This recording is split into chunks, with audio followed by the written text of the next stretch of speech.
ಮೂರನೇ ತರಗತಿ ಕನ್ನಡ ಪಾಠ 3 ಸ್ವಾತಂತ್ರ್ಯ ದಿನಾಚರಣೆ ಪ್ರಶ್ನೋತ್ತರಗಳು.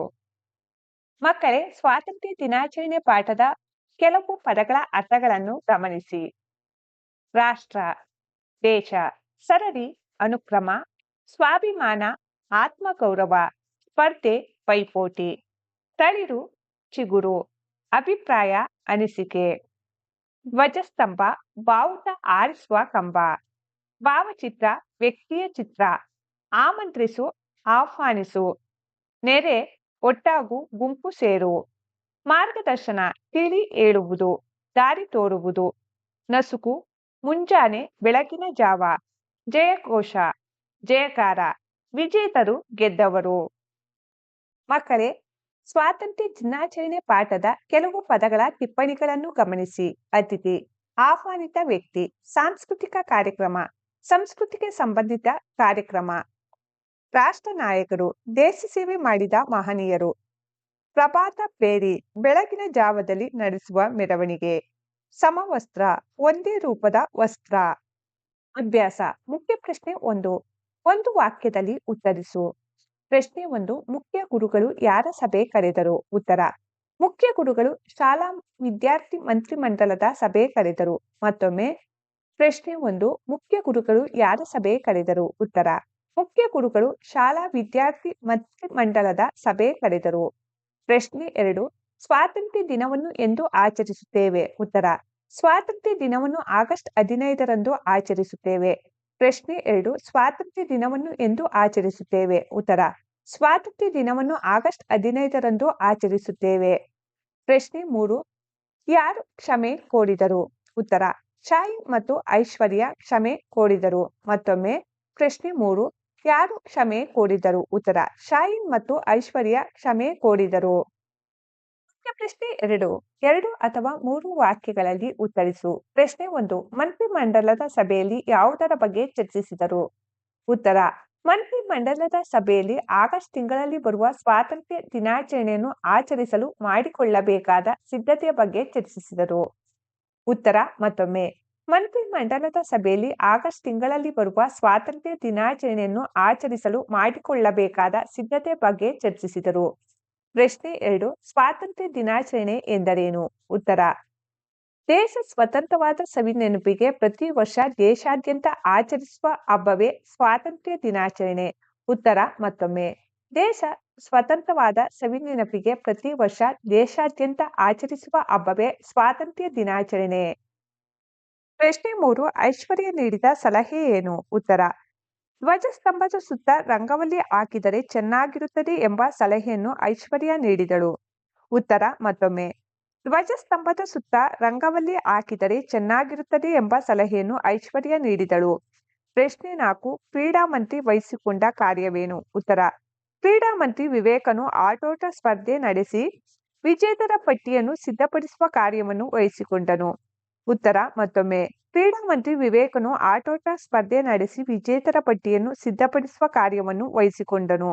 ಪ್ರಶ್ನೆ 5 3ನೇ ತರಗತಿಯವರು ವಹಿಸಿಕೊಂಡ ಕಾರ್ಯ ಯಾವುದು? ಉತ್ತರ: 3ನೇ ತರಗತಿಯವರು ಧ್ವಜಸ್ತಂಭವನ್ನು ಸಿಂಗರಿಸುವ ಕಾರ್ಯವನ್ನು ವಹಿಸಿಕೊಂಡರು.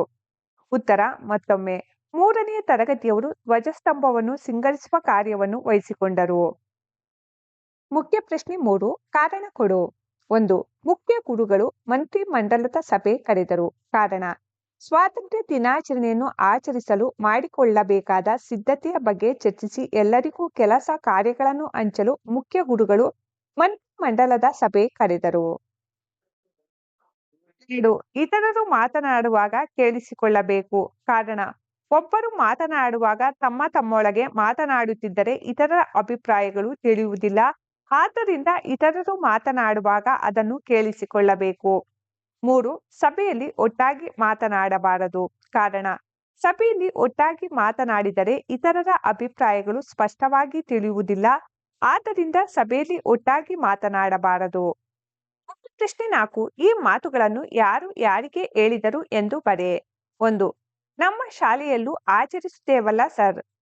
ಯಾರು ಹೇಳಿದರು? ಈ ಮಾತನ್ನು ಶರೀಫ್ ಹೇಳಿದನು. ಯಾರಿಗೆ ಹೇಳಿದರು? ಗುರುಗಳಿಗೆ ಹೇಳಿದನು. 2 ಒಳ್ಳೆಯದು. ಮೇರಿಯ ಸಲಹೆ ಎಲ್ಲರಿಗೂ ಒಪ್ಪಿಗೆಯೇ? ಯಾರು ಹೇಳಿದರು? ಈ ಮಾತನ್ನು ಗುರುಗಳು ಹೇಳಿದರು. ಯಾರಿಗೆ ಹೇಳಿದರು? ಎಲ್ಲ ವಿದ್ಯಾರ್ಥಿಗಳಿಗೆ ಹೇಳಿದರು. 3.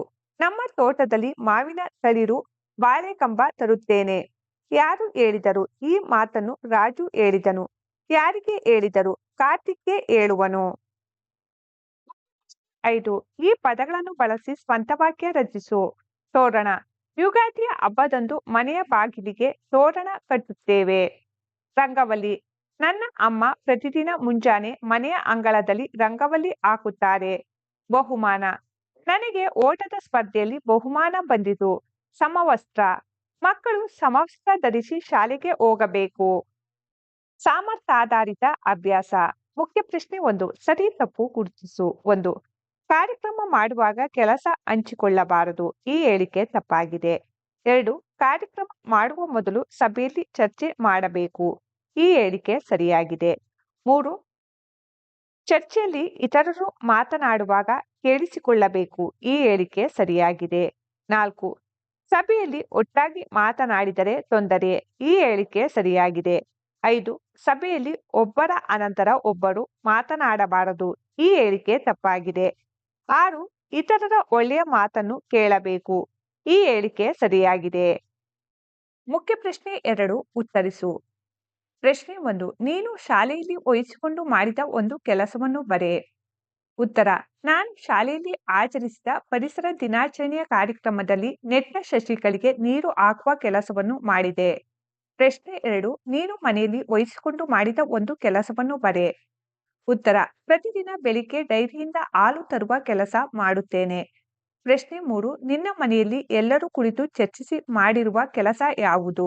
ಉತ್ತರ. ನನ್ನ ಮನೆಯಲ್ಲಿ ಎಲ್ಲರೂ ಕುಳಿತು ಚರ್ಚಿಸಿ ಮಾಡಿರುವ ಕೆಲಸ ನನ್ನ ತಂಗಿ ಹುಟ್ಟು ಹಬ್ಬ ಆಚರಿಸಿದ್ದು. ಮುಖ್ಯ ಪ್ರಶ್ನೆ 3. ಚಿತ್ರ ನೋಡಿ ಸಲಹೆ ನೀಡು. ಚಿತ್ರ ಈ ರೀತಿ ಇದೆ, ಗಮನಿಸಿ ಮಕ್ಕಳೇ. ನನ್ನ ಸಲಹೆಗಳು: ಮನೆಯವರ ಅನುಮತಿ ಪಡೆದೇ ನೀರಿನಲ್ಲಿ ಆಟವಾಡಬೇಕು.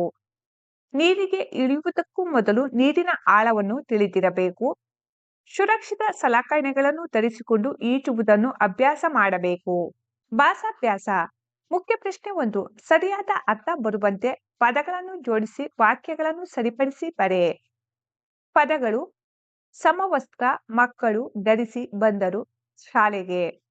ಸರಿಪಡಿಸಿರುವ ವಾಕ್ಯ: ಮಕ್ಕಳು ಸಮವಸ್ತ್ರ ಧರಿಸಿ ಶಾಲೆಗೆ ಬಂದರು. 2. ಮಕ್ಕಳು ಸಾಂಸ್ಕೃತಿಕ ನಡೆಸಿಕೊಟ್ಟರು ಕಾರ್ಯಕ್ರಮ. ಸರಿಪಡಿಸಿರುವ ವಾಕ್ಯ: ಮಕ್ಕಳು ಸಾಂಸ್ಕೃತಿಕ ಕಾರ್ಯಕ್ರಮ ನಡೆಸಿಕೊಟ್ಟರು. 3. ಪದಗಳು: ಕೈತೋಟದಲ್ಲಿ ಶಾಲೆಯ ಹೂ ಗಿಡಗಳಿವೆ. ಸರಿಪಡಿಸಿರುವ ವಾಕ್ಯ: ಶಾಲೆಯ ಕೈತೋಟದಲ್ಲಿ ಹೂ ಗಿಡಗಳಿವೆ.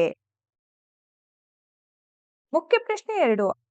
ಆ ಆ ಮತ್ತು ಈ ಮನೆಗಳಲ್ಲಿರುವ ಪದಗಳನ್ನು ಕ್ರಮವಾಗಿ ಬಳಸಿ ಅರ್ಥಪೂರ್ಣ ವಾಕ್ಯಗಳನ್ನು ರಚಿಸು. ಮಾದರಿ: ಅವನು ಮನೆಗೆ ಹೋಗುತ್ತಾನೆ. ಪದಗಳನ್ನು ಜೋಡಿಸಿ ಅರ್ಥಪೂರ್ಣ ವಾಕ್ಯಗಳನ್ನು ರಚಿಸಲಾಗಿದೆ, ಗಮನಿಸಿ ಮಕ್ಕಳೇ. ನಾನು ಮನೆಗೆ ಹೋಗುತ್ತೇನೆ. ನೀನು ಮನೆಗೆ ಹೋಗುವೆಯಾ? ಅವನು ಮನೆಗೆ ಹೋಗುತ್ತಾನೆ. ಅವಳು ಮನೆಗೆ ಹೋಗಲಿಲ್ಲ. ರಮೇಶ್ ಮನೆಗೆ ಹೋಗಬೇಕು. ಕವಿತಾ ಮನೆಗೆ ಹೋಗುತ್ತಾಳೆ. ಗುರುಗಳು ಮನೆಗೆ ಹೋದರು. ಹಸುಗಳು ಮನೆಗೆ ಹೋಗುತ್ತವೆ. ಮಕ್ಕಳೇ, ನಿಮಗಿದು ತಿಳಿದಿರಲಿ. ವಾಕ್ಯವೆಂದರೆ ಸರಿಯಾದ ಅರ್ಥ ಕೊಡುವ ಪದಗಳ ಗುಂಪಾಗಿದೆ. ಭಾಷಾ ಚಟುವಟಿಕೆ. ಮುಖ್ಯ ಪ್ರಶ್ನೆ 1. ಈ ಜೋಡಿ ನುಡಿಗಳನ್ನು ಗಮನಿಸಿ ನಕಲು ಮಾಡು. ಮಕ್ಕಳೇ, ಈ ಜೋಡಿ ನುಡಿಗಳನ್ನು ಮತ್ತೊಮ್ಮೆ ನೀವು ಬರೆಯಿರಿ. ಜೋಡಿ ನುಡಿಗಳು: ತಳಿರು ತೋರಣ, ಸಿಹಿ ಕಹಿ, ಹಳ್ಳ ಕೊಳ್ಳ, ಬೆಟ್ಟ ಗುಡ್ಡ, ನೋವು ನಲಿವು. ಮುಖ್ಯ ಪ್ರಶ್ನೆ 2. ಆವರಣದಲ್ಲಿ ಕೊಟ್ಟಿರುವ ಸಮಾನಾರ್ಥಕ ಪದಗಳನ್ನು ಗುರುತಿಸಿ ಮಾದರಿಯಂತೆ ಬರೆ. ಮಾದರಿ: ವಸ್ತ್ರ, ಬಟ್ಟೆ ಅರಿವೆ, ಧ್ವಜ. ಸಮಾನಾರ್ಥಕ ಪದಗಳು: ಪತಾಕೆ, ಬಾವುಟ. ನಸುಕು. ಸಮಾನಾರ್ಥಕ ಪದ: ಬೆಳಗಿನ ಜಾವ, ಮುಂಜಾನೆ. ಸಿದ್ಧತೆ. ಇದಕ್ಕೆ ಸಮಾನಾರ್ಥಕ ಪದಗಳು: ತಯಾರಿ, ಅಣಿ. ಹೂ. ಇದಕ್ಕೆ ಸಮಾನಾರ್ಥಕ ಪದಗಳು: ಕುಸುಮ, ಪುಷ್ಪ.